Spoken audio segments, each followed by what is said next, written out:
Today, we're going to talk about refillable debit cards and direct express cards and the people that use them. And here's the thing, big question. Should you even bother selling to people who don't have a checking account and only use the government issued direct express cards to receive their Social Security benefits or any type of refillable debit cards, including there's a bunch. GoToBank, Green Dot Bank, Chime, we see NetSpend, it's been around a long time, and there's other refillable cards. You know, the type you get from like CVS, Walmart, you know, all the drugstores have, even grocery stores. And guys, before we get started, if you'd like a copy of the schedule of Social Security benefits payments for 2024, and this thing shows the exact day that all your Social Security, disability, and VA recipients get paid for every month, stick around to the end of the video. I'm going to show you how to get this dude for yourself. And it's important because if you use it correctly, the way I teach in our videos, you're going to be able to keep more clients on the books longer, which inadvertently will help more families. For you to decide whether you should even sell to folks who don't have a checking account or not, allow me to paint a picture of, I want to say, like our typical final expense client in their situation, or a lot of them, and both financially and health-wise. And yes, please give this video a thumbs up. And if you're new to the channel, please subscribe. We're putting out new insurance sales training videos and final expense sales content like every week. Understand, a majority of these folks are either retired, semi-retired, or are disabled and often living off of a disability check from the US government. You know, good old Uncle Sam. And by the time all of this has happened, if they don't have a secured, steady income or savings, or maybe like a nice, comfy retirement, and they don't have burial insurance and or a final expense policy in place, this would be the type of person that would be interested in purchasing a final expense life insurance policy. I mean,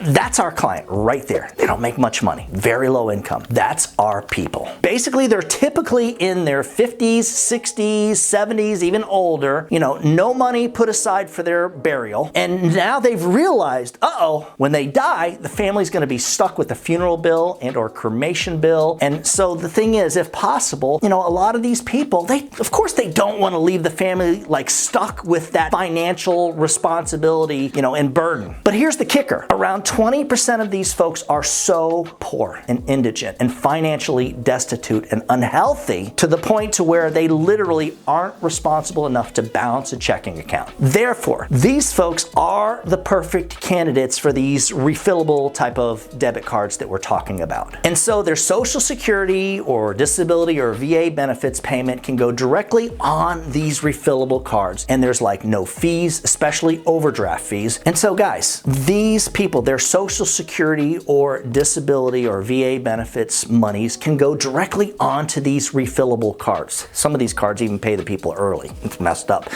There's usually no overdraft fee. That's the big thing about them, which can, you know, think about it. An overdraft fee for someone whose income is so low, this can just crush them. I mean, at the end of each payment cycle, a lot of these people are like just waiting for the next check so that they can take care of the bills that they're already late for, or in many cases, to get food. I mean, it's that bad. You know, the money runs out before they need it. And so their Social Security or disability or their VA benefits monies can go directly on these refillable cards. And there's generally no fees like overdraft fees, which is important. Heck, some of these cards even pay these people early. It's kind of messed up. And think about it. These overdraft fees would be the type of fees that would crush somebody whose income is so low that they're literally out of the money by the end of each payment cycle, you know, each month, and waiting for the next payment so they can take care of bills that maybe they're already late for and or even feed themselves. Yeah, a lot of these people, they run out of money and food, which comes down to another question. Is it even worth selling life insurance to somebody who is just, you know, so financially bad off? Statistically speaking, the insurance carrier in most cases won't even get the first payment out of most of these folks. And majority of the ones that they do get that first draft, that first payment, statistically speaking, they're not going to be on the books in 3 months. I mean, that's kind of messed up, but that is part of the market that we sell to. Yes, guys, it is that bad. So what ends up happening is that most of these refillable debit card folks who really need the insurance more than anyone try to keep it, but at some point it literally comes down to keeping the insurance or paying an important bill or in many cases eating food. Oh, and another thing to keep in mind is that most of these refillable cards, again, will actually pay the Social Security, disability, or VA beneficiary a few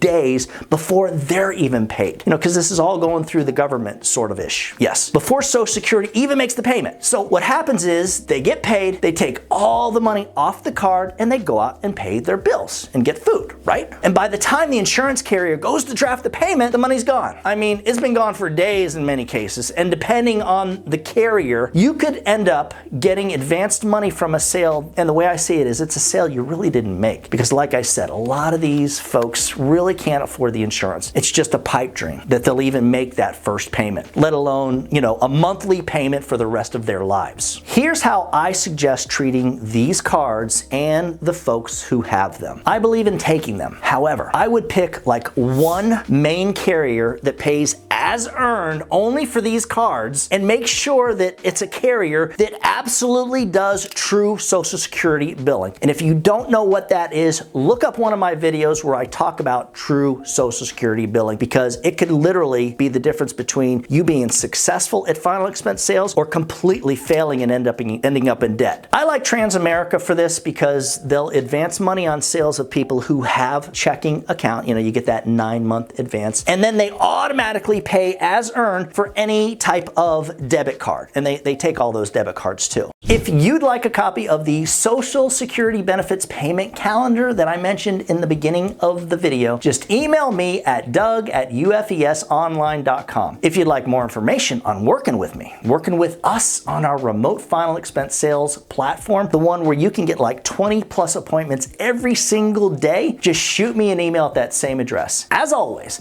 when you put the needs of your clients first, everything else will usually fall right into place. Now, get your butt out there. Get off that couch. Whatever you do, do something good for someone else today. Happy hunting.